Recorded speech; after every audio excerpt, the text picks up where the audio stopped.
Hello, and welcome to You and Your Young Child, a program devoted to early childhood.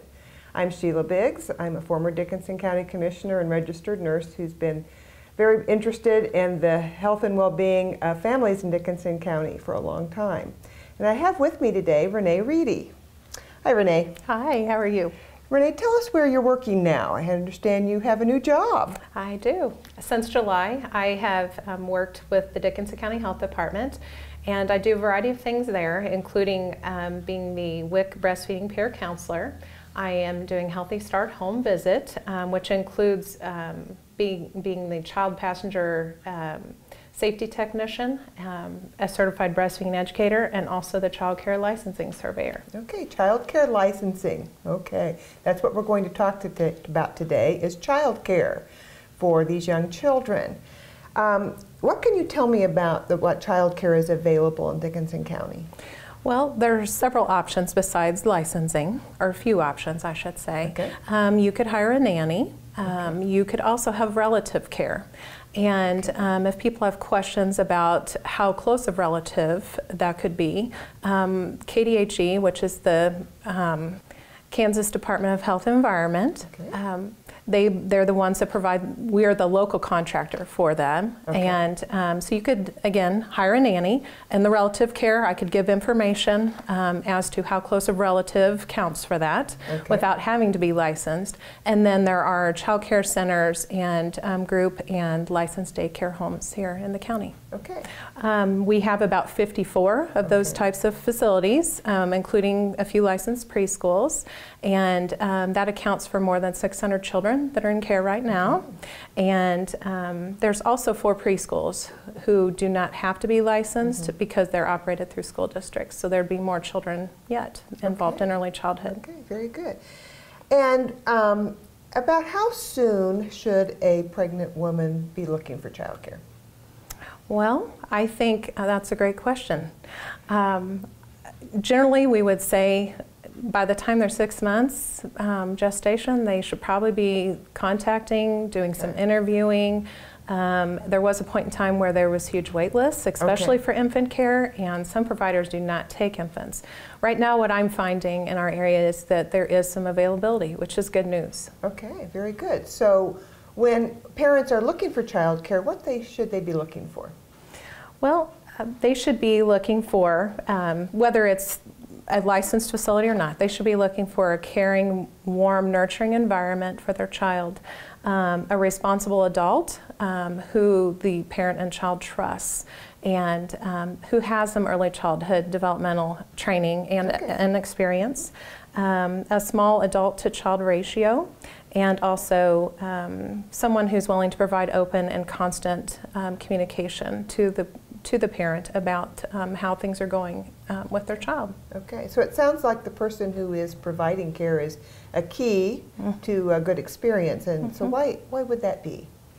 We know from research that attachment to caregivers provide great developmental benefits, including social-emotional development. They need to trust that their basic needs will be met, which encourages nurturing. We might just be thinking about food and shelter and that type of thing, but nurturing is so important so that they trust their world enough and have the confidence to go out and learn more. So the caregivers should have some education in the emotional, developmental, mental stages that children go through. Yes, that's an expectation. With a licensed facility, there are 15 initial developmental hours they have to take, and part of that is a 2-hour child development course. Okay, so you should look for someone who has that. Yes. What else should parents be looking for when they're selecting daycare? Well, the first thing they probably want to do, beyond just asking around, if they were looking for, especially a licensed facility, is to contact Child Care Aware. And they would be able to, based on your child's age, tell you who would have openings in the area. Child care providers keep that database up to date so that people know who they can call. I also recommend that they ask Child Care Aware for a complete list, because we know that that can change from day to day.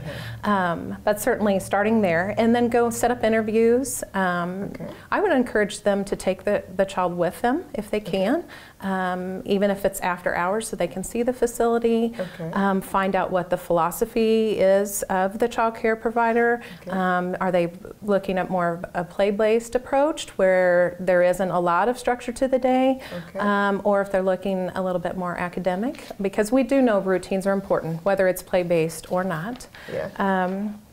Also, someone who gives the feedback, that's really, really important. And also to look at what ages the kids, they already have in care of the kids. Okay. So. Okay.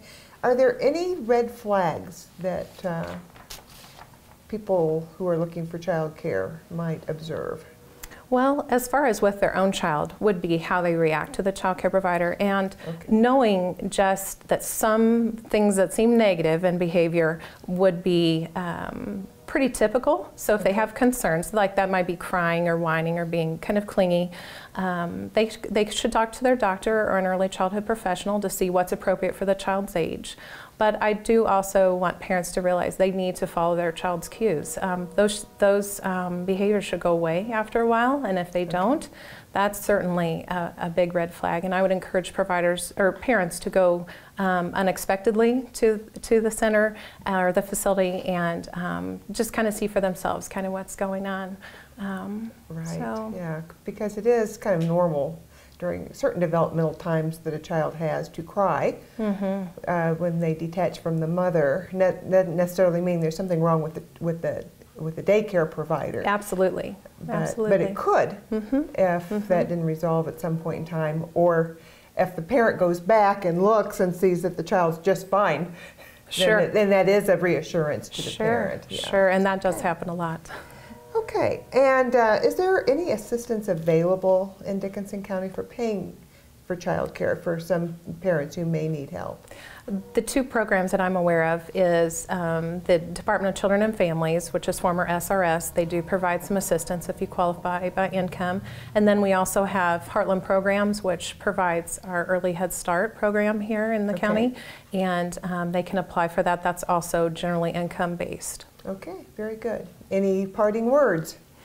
I would just say that people can kind of follow what we are doing at the health department on our Facebook page, as well as Dickinson County, or the DickinsonParentsConnect.org is another place where they can get more information about child cares, or they can also call me. I have great checklists and be willing to visit with anyone about choosing. Very good. Thank you for coming today, Renee. Thank You've given a lot of good information for parents looking for child care. Thank you. Thanks.